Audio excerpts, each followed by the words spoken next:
تاریخ انسانی کی ایک ایسی خوبصورت اور حسین و جمیل عورت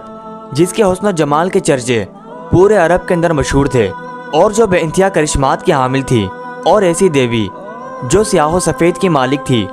اور تاریخ انسانی کا ایک ایسا شخص جس کے اخلاق و کردار اور حسن و سیرت کے چرچے پورے عرب کے اندر مشہور تھے، اور جس کے ہم پلہ نکاح کے لیے کوئی بھی عورت موزوں نہیں سمجھی جاتی تھی، اور جو آنے والے حاجیوں کا خدمت گزار بھی تھا۔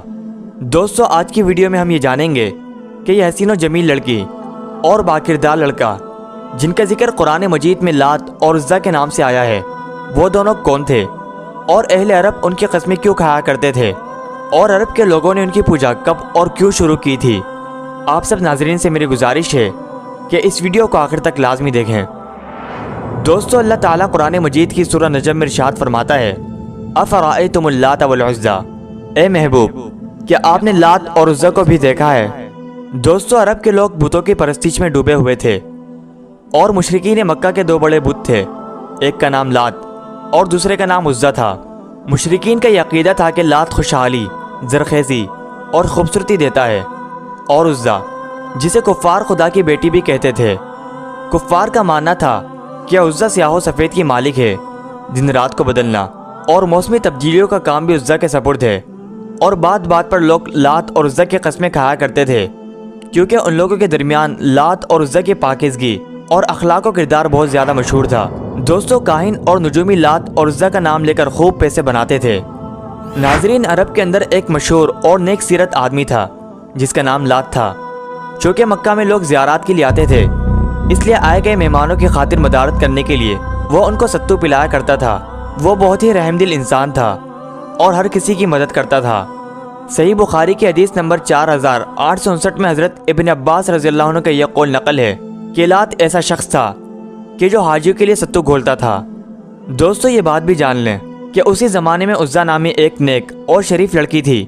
عزا کے بارے میں یہ مشہور تھا کہ وہ اللہ کی بیٹی ہے، نعوذ باللہ، کیونکہ وہ طائف کے لوگوں کو ایک ویران مکان سے ملی تھی اور اس کے والدین کا کسی کو بھی علم نہ تھا۔ دوستو، جب وہ جوان ہوئی تو انتہائی خوبصورت اور حسین و جمیل تھی، لہذا جو کوئی بھی مرد اس کو بری نظر سے دیکھتا تو وہ کسی نہ کسی بیماری میں مبتلا ہو جایا کرتا تھا۔ دوستو، جب ان دونوں کے چرچے پورے عرب کے اندر مشہور ہوئے تو مکہ اور طائف کے سرداروں نے فیصلہ کیا کہ کیوں نہ لات اور عزا کی شادی کرا دی جائے۔ پھر باہمی مشاورت کے بعد ایسا ہی طے پایا، چنانچہ فیصلے کے مطابق لات اور عزا کی شادی کرا دی گئی۔ پھر شادی کے بعد وہ اپنے گھر چلے گئے۔ پھر اس کے بعد سے لوگوں کو آج تک کبھی بھی نہ مل سکے۔ لات کے چاہنے والے یہ کہنے لگے کہ لات اور عزا ہمیشہ کے لیے امر ہو گئے، جبکہ عزا کے چاہنے والے یہ کہنے لگے کہ عزا کو کبھی کسی مرد نے ہاتھ نہ لگایا تھا، اسی لیے اس کی اس پاکیزگی کو ہمیشہ کے لیے بچا لیا گیا ہے۔ دوستو، پھر اس کے بعد سردار عمر بن لہی نے لوگوں کے رویوں کو دیکھتے ہوئے ان دونوں کے بڑے بڑے بت بنا دیے۔ اب جیسے جیسے زمانہ گزرتا گیا تو لوگ ان کے سامنے منتیں مانگنے لگے، اور ایک زمانہ ایسا بھی آیا کہ لوگ ان کے سامنے اپنی قربانی پیش کر کے ان کی پوجا کرنے لگے۔ ناظرین، ابن اسحاق رحمۃ اللہ علیہ فرماتے ہیں کہ لات پر طائف میں آباد قبیلہ بنو ثقیف حق رکھتا تھا، اور اس سے ہونے والی آمدنی بھی انہی میں بڑھتی تھی۔ اور عمر بن لہی نے بنو کنانہ اور قریش سے کہہ دیا تھا کہ تمہارا رب سردی کے موسم میں طائف میں لات کے پاس اور موسم گرما میں عزا کے پاس رہتا ہے، نعوذ باللہ۔ اس لیے لوگ ان دونوں کی تعظیم کیا کرتے تھے اور ہر ایک کے لیے ایک حجرہ بنا دیا تھا، اور جس طرح کعبہ شریف کو قربانی کا جانور بھیجتے تھے، اسی طرح ان دونوں بتوں کو بھی قربانی کے جانور بھیجے جاتے تھے، جن کو وہاں پر لے جا کر بھینٹ چڑھا دیا جاتا تھا۔ اور لات کو خدا کا بیٹا اور عزا کو نعوذ باللہ خدا کی بیٹی کہا جاتا تھا۔ دوستو، فتح مکہ کے بعد حضور اکرم صلی اللہ تعالی علیہ وسلم نے ان دونوں بتوں کو ختم کروا دیا تھا، جبکہ ابن کثیر رحمۃ اللہ علیہ لکھتے ہیں کہ لات کے بت کو توڑنے کے لیے نبی کریم صلی اللہ تعالی علیہ وسلم نے حضرت مغیرہ بن شعبہ رضی اللہ عنہ کو بھیجا، جنہوں نے لات کے بت کو توڑ کر وہاں پر مسجد طائف بنا دی تھی۔ اور اسی طرح عزا کے خاتمے کے لیے حضور اکرم صلی اللہ تعالی وسلم نے حضرت خالد بن ولید رضی اللہ عنہ کو بھیجا۔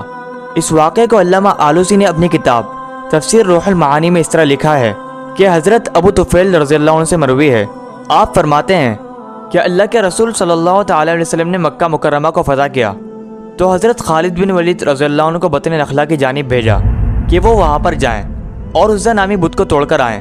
چنانچہ حضرت خالد بن ولید رضی اللہ عنہ وہاں سے روانہ ہوئے،